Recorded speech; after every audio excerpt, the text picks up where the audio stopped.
বাবা মা বেঁচে আছে, তবুও সে এতিম।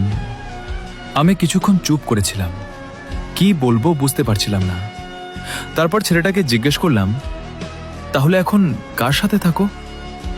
সে হালকা হেসে বলল, ভাই, এখন শুধু আমার বৃদ্ধ নানা আছেন, উনিই আমার সব।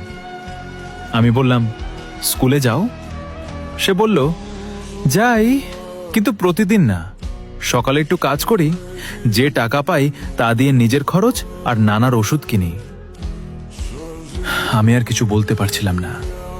ম্যাচ চলছিল, কিন্তু আমার মন পুরো গল্পের মধ্যেই আটকে ছিল। হঠাৎ সে বলল, ভাই, একটা কথা বলি। আমি বললাম, বলো। সে বলল, মানুষ ভাবে আমি সারাদিন গেম খেলি, কিন্তু কেউ জানে না সারাদিন কাজ করার পর রাতে মাত্র 1-2টা ম্যাচ খেলি। এই সময়টুকুই আমার নিজের। তারপর ফোনটা হঠাৎ ল্যাগ করতে শুরু করলো। সে হেসে বলল, দেখছেন ভাই, ফোনটা আবার গরম হয়ে গেছে, এখন আর ঠিক মতো খেলতে পারবো না। আমি বললাম, কষ্ট লাগে না? সে খুব শান্তভাবে উত্তর দিল, আগে লাগতো, এখন আর না। কারণ আমি বুঝে গেছি, সবাইকে সবকিছু দেওয়া হয় না।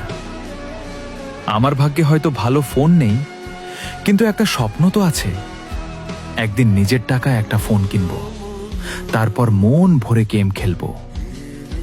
ওর কথাটা শুনে আমার বুকটা হঠাৎ ভারী হয়ে গেল। মাত্র 13 বছরের একটা ছেলে, অথচ জীবনের বাস্তবতা সে অনেক বড় মানুষের চেয়েও ভালো বুঝে গেছে। তোমাদের কাছে যদি বাবা মা থাকে, তাদের মূল্য দিও। আর যদি জীবনে কষ্ট থাকে, মনে রেখো, তোমার থেকেও কঠিন জীবন নিয়ে হাজারো মানুষ প্রতিদিন হাসি মুখে বেঁচে আছে। আর সবাই এই ছোট্ট ভাইটার জন্য দোয়া করবে।